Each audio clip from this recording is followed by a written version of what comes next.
Welcome home to USA Global TV and Radio.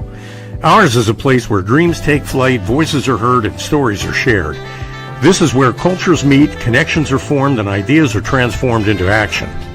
This is your destination for authentic storytelling, diverse perspectives, and meaningful conversations. We're where global stories unite and bridges are built beyond all borders. Discover our world of education, entertainment, hope, and inspiration. Together, we're building bridges worldwide. Subscribe to our USA Global TV channel and download our USA Global TV app. Be our guest or join our team. Visit usaglobaltv.com. With heartfelt thanks to our executive producer, Dr. Jacalyn Kerbeck, music scored by Yifei Tang from Cloud Road Music, creative direction by Paul Garcia, and I'm Al Cini, and I'm very proud to be part of the USA Global TV and Radio family.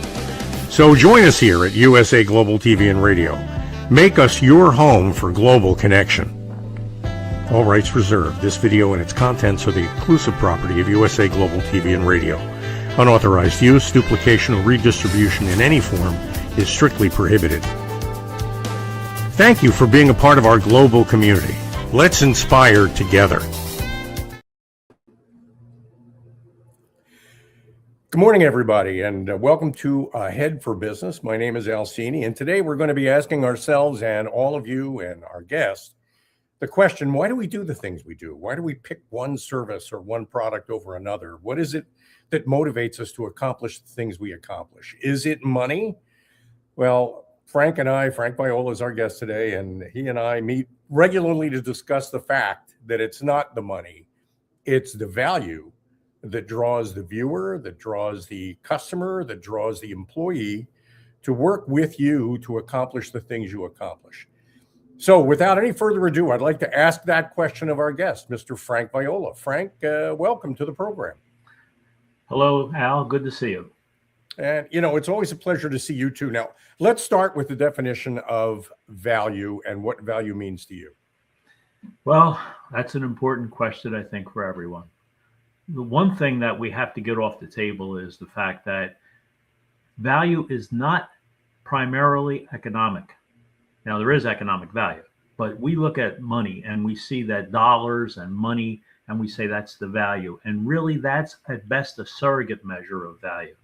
When you look at it, value is really what drives you and motivates you to do what you do at the level that you do it, and what that constitutes as a contribution to the person that you're in relationship with, whether it's a person or a product or a company.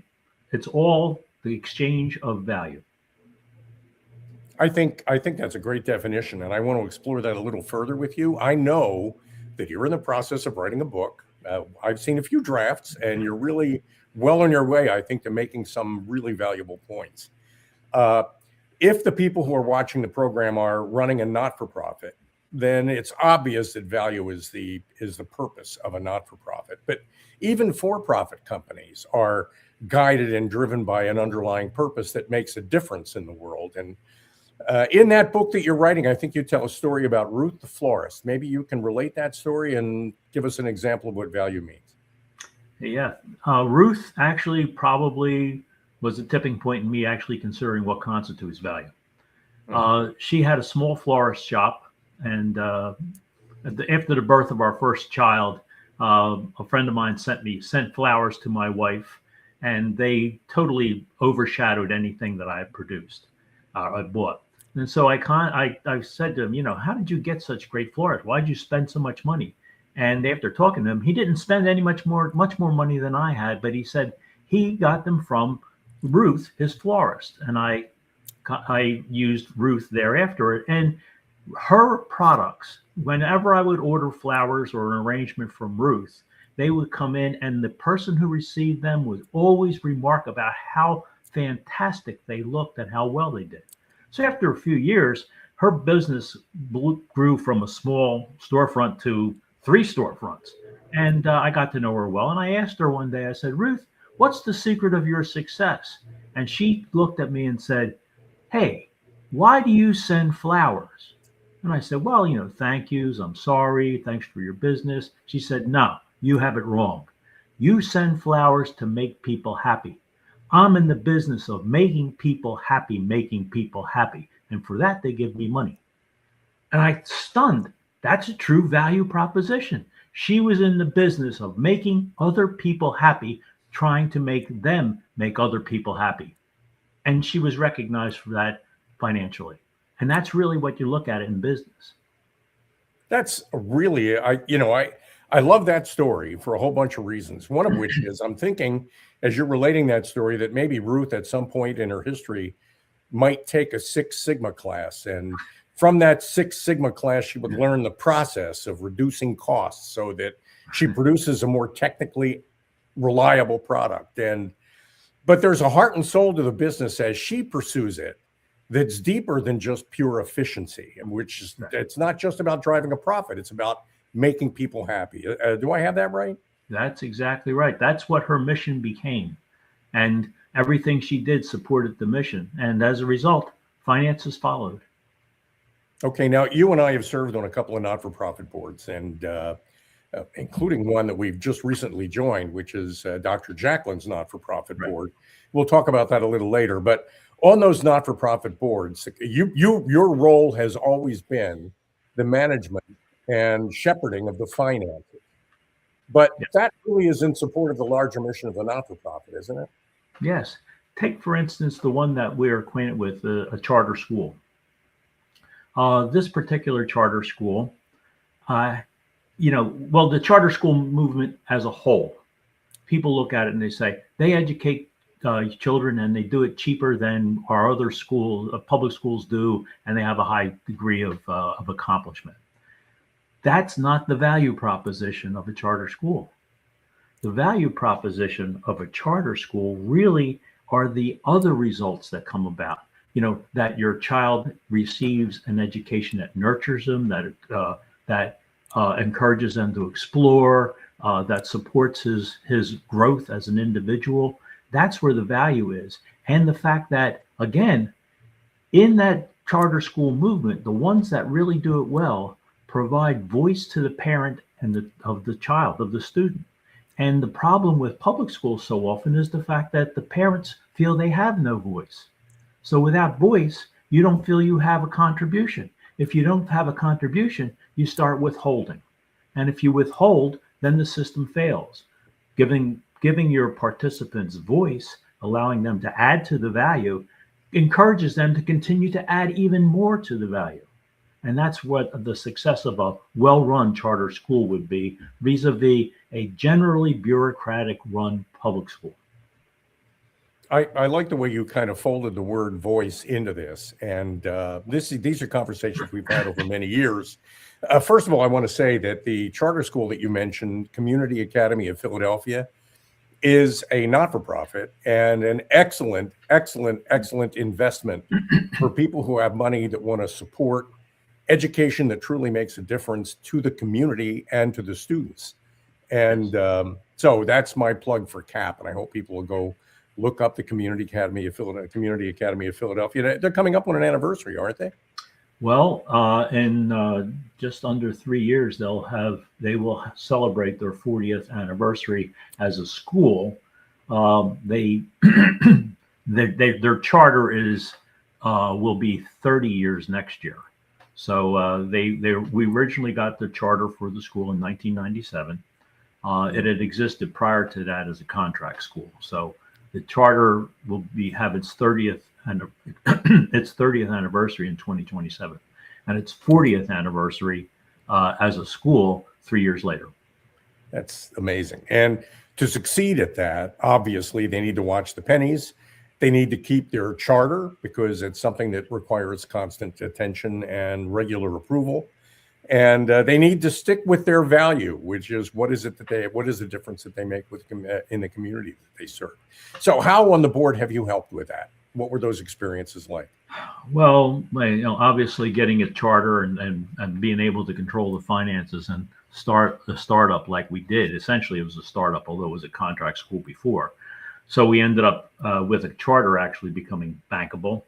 And eventually we were able to go into the bond market and acquire bond financing to build the school that it currently occupies, and then come through all the travail of a startup, essentially, and to finally getting to the point of having financial stability, so that the finances truly were kept in perspective all along. The students were first and our goals were first, but as the finances became it came well under control, they no longer constituted any type of distraction to carrying out the mission of the school, which was to make a difference of the lives and the students and the community which it serves.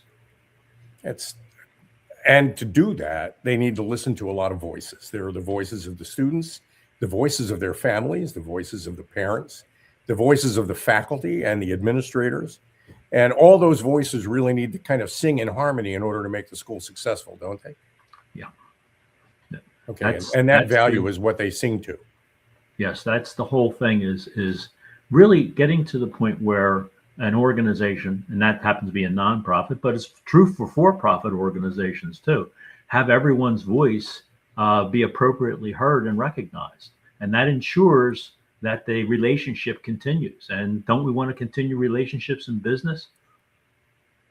Yeah. When things go wrong in a not-for-profit, and I know you served on a number of not-for-profit boards, and some of them have struggled along the way. When things go wrong, why do they usually go wrong? Well, there can be external reasons. Obviously, a lot of good organizations couldn't make it through COVID. We saw that firsthand. So absent the external reasons, there's always the internal reasons. And usually when you look at it, it's a situation where the organization lost focus of an important element. And the important element could be their finances. It certainly could be. But it also could be, how they go to market. And they go to market in such a way sometimes that it's tone deaf, even to their clients. And this could be true for nonprofit organizations trying to do the right thing, lose the opportunity sometimes to actually listen to their clients, listen to their customers. And at that point in time, they become a failed nonprofit. So it's actually having to have your antenna out all the time and constantly listening to what's going on. And you're in your relationships with your internal relationships with your employees, as well as your external relationships as your suppliers and your customers. And it has to be attuned to that. And that's really, that really is the key to getting beyond any other financial challenge. And of course, COVID came and affected a lot of organizations. There could be an earthquake, there could be a fire. We can't worry about those special causes, but the common causes, generally speaking, are because the organization went deaf. Really, that's a great way to put it.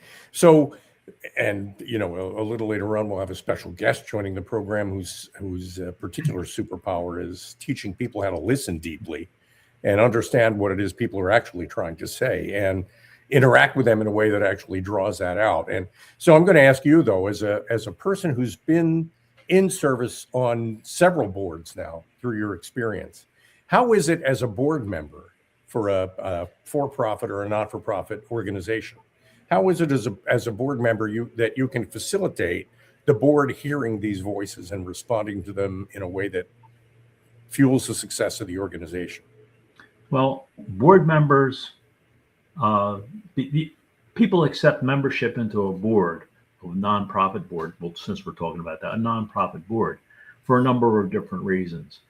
If they're accepting their membership and they're doing it appropriately, they realize they're entering in a relationship. And a healthy relationship, is, my opinion, is one where you understand you can get more out of the relationship than you put in. So therefore, it's incumbent upon you to continue to put more in. And then if that relationship is healthy, the organization is going to put more back into you. So you have a situation where your relationship continues to grow. It's sort of like by understanding you're going to get more out of it than you put into it, continue to put more into it. If I came to you, Al, and I said I had a totally risk-free investment that would give you 20% annual return, would you borrow money to put money into it? You most certainly would. And as long as that return came there, you would go out and find more sources for money. Well, it's the same thing with a board member. The the knowledge, skills, ability, and dedication that they bring should be recognized in a way that they actually feel they got more out of it, they put into it. So how can I put more into it? That's the difference. Yeah, we're living in a world now. It's great. As you were speaking, I was thinking we live in a world now where capitalism has gotten kind of a black eye, where everybody thinks it's just about the money and all that matters is the money. And the focus in the media is how much money people have. So whether you're a millionaire, a billionaire, or a trillionaire is more important than whether you're landing rockets backwards or putting people on the moon. I mean, the whole reason why you do what you do has become subordinate to the money you make while you're doing that. And so in rescue of capitalism, I really enjoy you making the point that money is the fuel. It's not the purpose. It's kind of the fuel, the measurement of achieving that purpose. Do I have that right? Yeah. And since you mentioned it, let's talk about Elon Musk. Since he's at the focus of all it, the first trillionaire, as we say. Well, when you look at it, you start to peel back all of the layers of the individual that constitutes Elon Musk. And I've done this, and I found out that he has a personal mission. And this personal mission, and like anything else, there's pluses and there's minuses, but his personal mission is to build a world of amazing abundance. Now think about that. If your mission is to do such things in the world that it contributes to a world of amazing abundance, then you start looking at, well, Starlink. Oh, that's amazing abundance. Think about that. Neuralink. That's amazing abundance. Think about that. Being able to send your missiles up into the air and then bring them back and have people honestly and fairly be in a situation to make money. But what are they making money at? They're making money at space exploration, possible colonization. They're making money at increasing the ability of people to communicate and to enjoy the internet where it's not possible, or to be able to walk because of be able to recover from nerve and brain damage, be able to walk. These are the things, or have abundant energy, solar energy and things like that. That's what's driving him. And that is capitalism at its best. Certainly, they make money.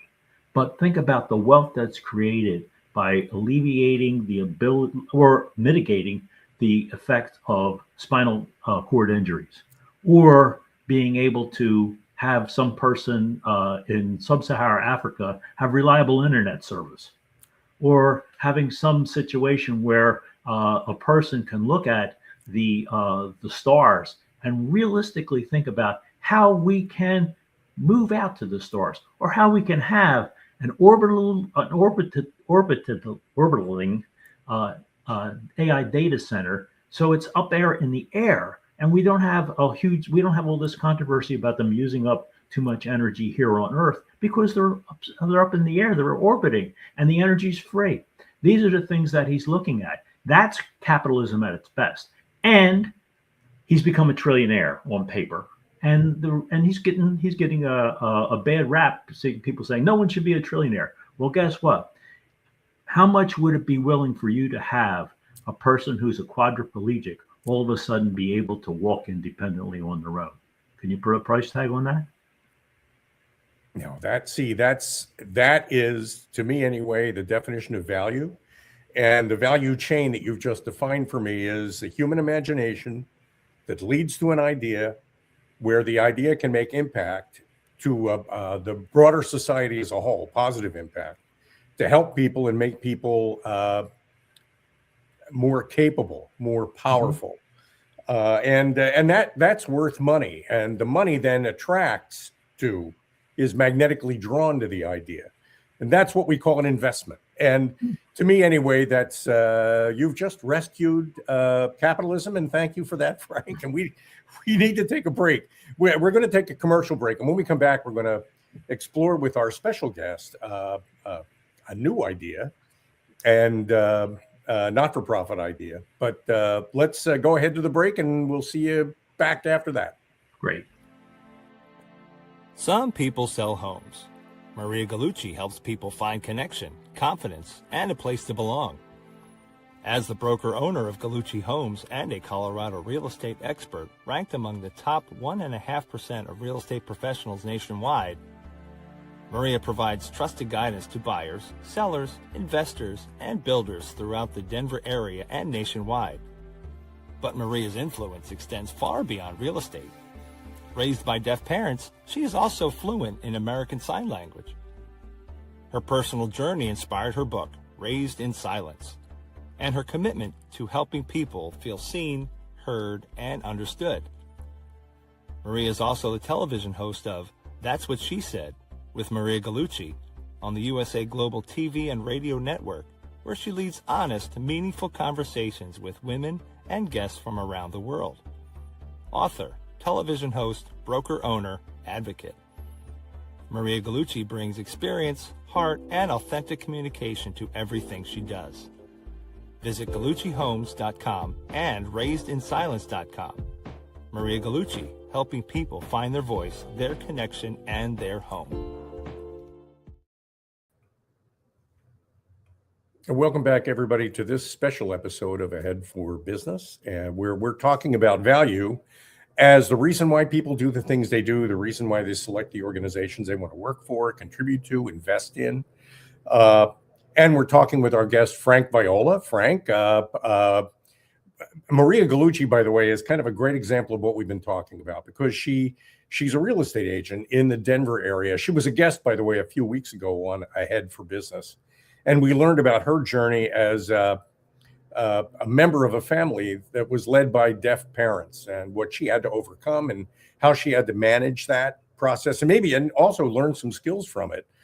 And one of the things that I think she benefited by there was that she learned how to listen to people more deeply and how to understand what it was they really needed. And that's a point you made, isn't it, Frank? That's an important thing, is being able to listen. And that's really key to how we all operate on this globe. Yeah. So based on that, then I want to welcome our special guest on today's episode of Ahead for Business. My mentor, our boss, the one and only Dr. Jacalyn Kerbeck. Welcome. Thank you for having me. Well, it's a pleasure to have you here. And Dr. Kerbeck, we've been talking about voice and listening. How does that resonate with you? It's something that I live by every single day, is where and how can we give people a safe space to share their stories? That's what we do here. And you're starting a not-for-profit, which is the subject of the first half of our program. A not-for-profit. Maybe you can tell us a little bit about Voices of Humanity. Yes, USA Global Voices of Humanity, giving people without a voice. So thank you to both of you for being board members. And we exist as the nonprofit, which we are a 501c3. Thank you very much. So that we can give people around the world who have something to say and are not able to share that for whatever reason, a safe space to share. So we are looking for projects from around the world, especially from areas in the world where people are not actually prevalent in the news and mainstream media, where there are things going on in this world that maybe do not get enough highlight or spotlight. And we want to be able to support these people. Oh, Frank Viola, dear friend, and fellow board member of Voices of Humanity. Where do we plan to take this idea? Well, that's the thing. Being able to provide a forum for people who, for whatever reason, don't have the voice that they really deserve, and that we can all benefit from. That's the challenge. And I remember the old saying when I was in manufacturing and quality control was, none of us is as smart as all of us. And the reality of it is that's true, and none of us speak as well as all of us. So the fact that we shut down or we don't provide a vehicle for many important voices to be heard, we're actually robbing value out of our own lives.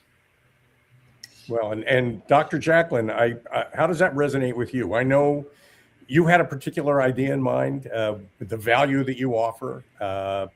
not just in USA Global TV and Radio, but also in the new not-for-profit venture that you're starting. Where do you see the value contributing most to society? I feel each and every one of us have something in common, which is we want to feel seen. We want to feel heard. And because of the fact that television, what we're doing today, it costs money. There are actual hard costs that are involved. There are times when people don't have access to television. They don't have a television to watch. They might not have a smartphone. They might not even know that this is a way that they could communicate and express what it is that they need.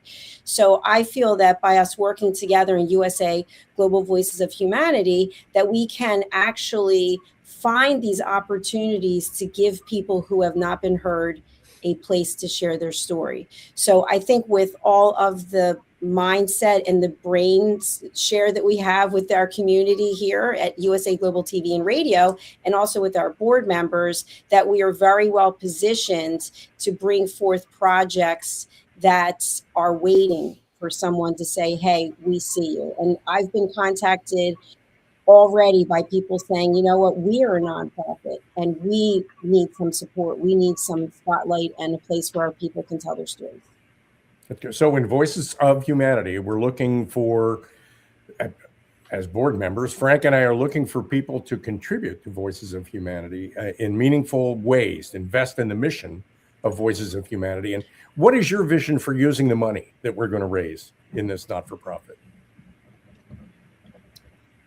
To me, we will evaluate as a board the projects that come forth and look at what is the value of moving this project forward. So who will actually be getting a voice, and then that voice will have a ripple effect across their community.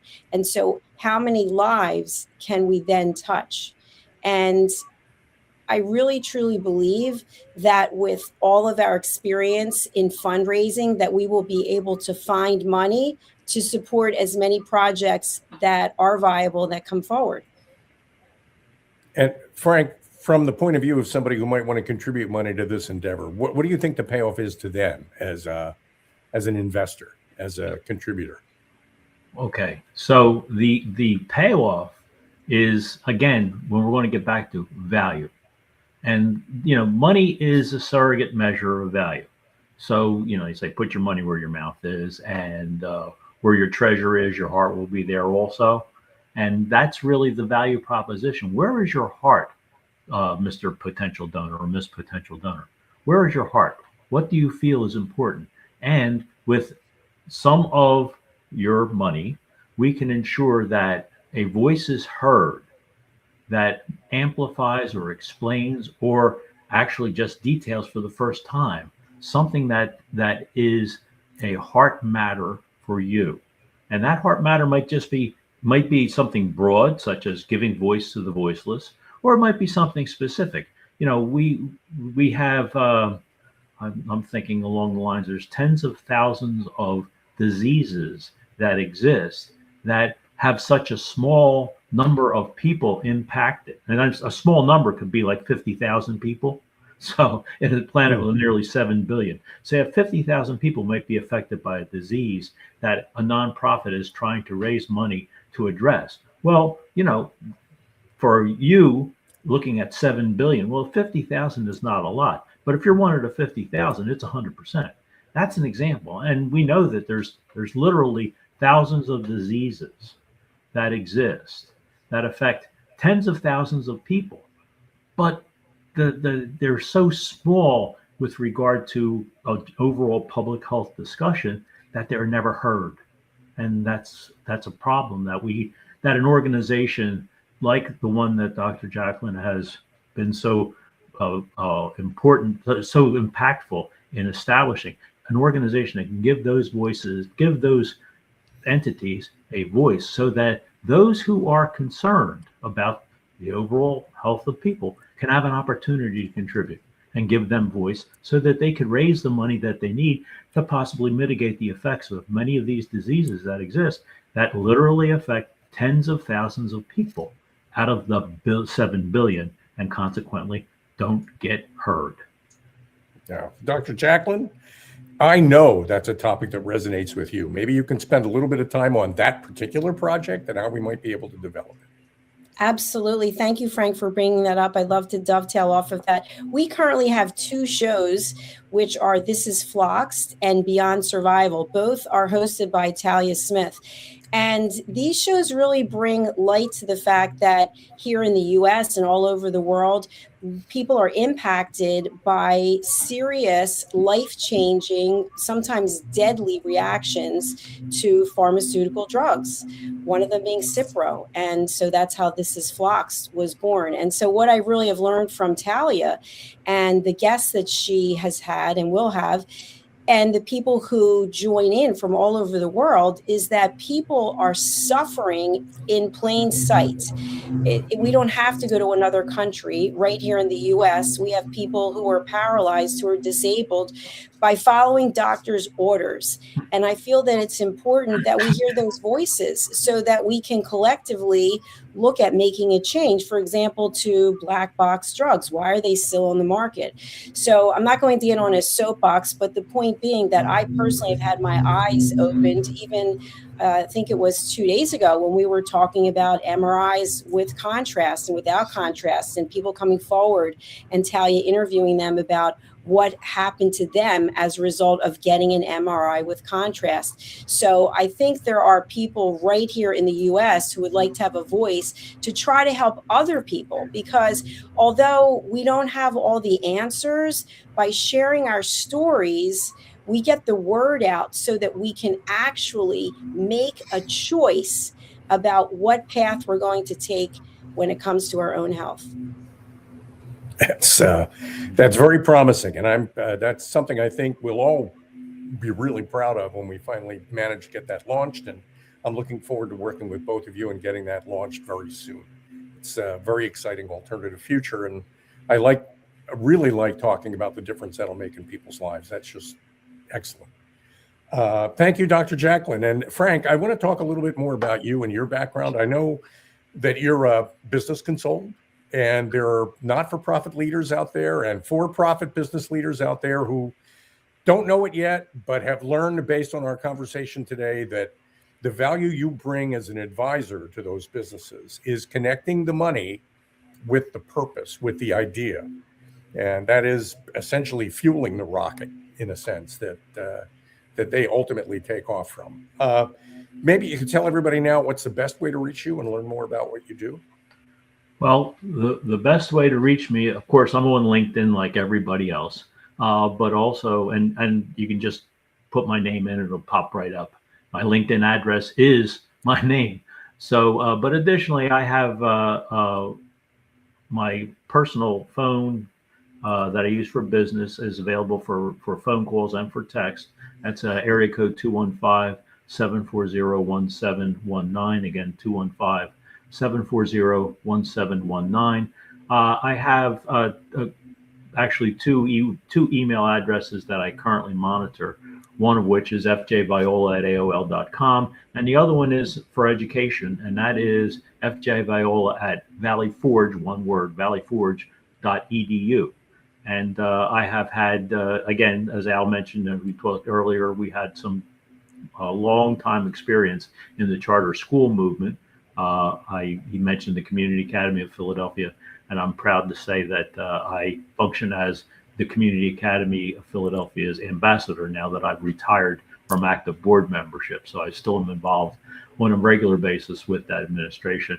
I've also worked with the college administrations at American University and the University of Valley Forge and Cairn University, and taught at a number of them. I taught at 5 different universities over the period of time. So that's pretty much the easiest way to get a hold of me, and I'm happy to help and to listen to what's going on and possibly advise in a way that that could improve the listening skills of the people who are trying to make their way in this world.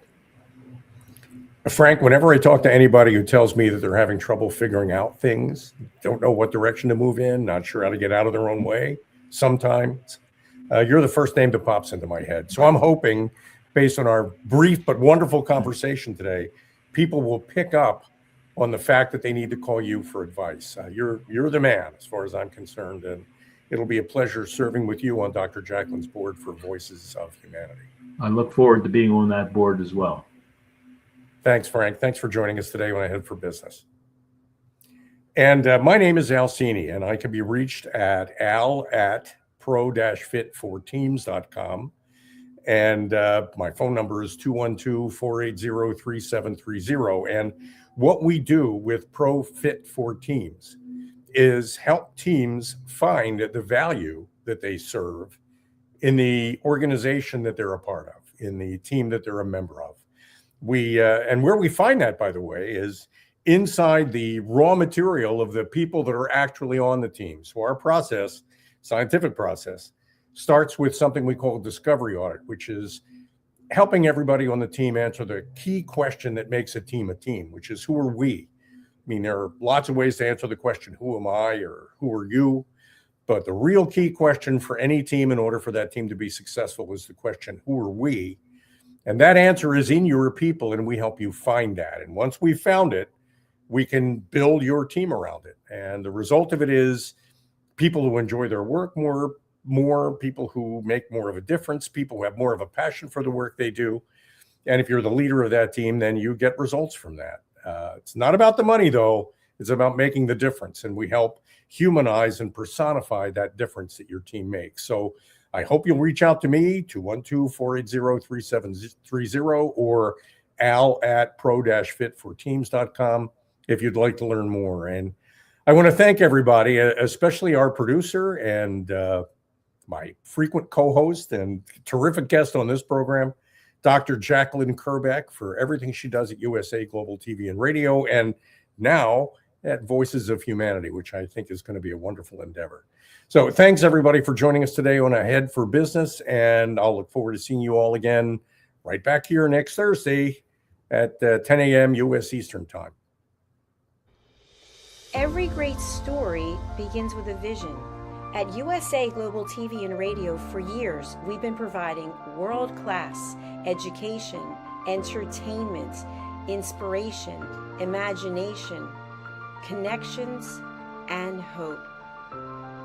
Most people don't stay to watch the outro or the credits, but it's the people behind every success, behind every breakthrough, and behind every unforgettable story who matter. The TV show hosts, our guests, our sponsors, our publicists, our production team, our distribution team, our search engine optimization team, and so many more. You're the ones who make the difference. Every great story belongs to the people who bring it to life. Our future looks bright at USA Global TV and Radio, and that's because of you, our loyal fan base all around the world in more than 60 countries. Together, we're making a difference because you matter. USA Global TV and Radio, live streaming to over 60 countries. Voiceover, Dr. Jacalyn Kerbeck. Video production and direction, Paul Garcia. Subscribe to our channel, USA Global TV and Radio, on YouTube. What if many of the problems we associate with aging are not random? What if there are identifiable causes behind declining energy, chronic disease, and memory problems? We have been told that aging is simply something we must accept, that slowing down is normal, that growing older means growing weaker. But what if that's only part of the story? Why do some people remain active and engaged well into their later years? Why do others struggle with disease, fatigue, and declining health? What is happening beneath the surface? What processes drive aging? In Aging Sucks, researcher, educator, and author Red O'Loughlin explores what researchers have discovered about why we grow older. No medical degree required, no confusing jargon, just clear explanations of what researchers have discovered about the processes that influence aging. You cannot stop aging, but understanding its causes may help you make better decisions about your health, your future, and your quality of life. Because understanding comes before action. Action creates hope. Aging sucks. End the guesswork. There is hope. Thank you, viewers and listeners of USA Global TV and Radio, for joining us today. We're honoured to have your time and attention as part of our global community. At USA Global TV and Radio, we believe in the power of authentic conversations, meaningful connections, and creating a world of possibilities together. Want to be part of something bigger? Join our team of elevated listeners at usaglobaltv.com, a space where your voice matters and your ability to listen transforms relationships. Stay connected with us across all our platforms for thought-provoking discussions, expert insights, and empowering stories. Subscribe to our channels at youtube.com/c/USA-Global-TV. Follow us on social media and explore the endless opportunities we're creating for growth, learning, and inspiration. Together, we're not just broadcasting, we're building bridges and changing lives one conversation at a time. For inquiries, contact us at info@usaglobaltv.com. Produced by Executive Producer and Director Dr. Jacalyn Kerbeck. Voiceover by Mike Porter. Creative direction by Paul Garcia. All rights reserved. Visit usaglobaltv.com to view our full terms and conditions.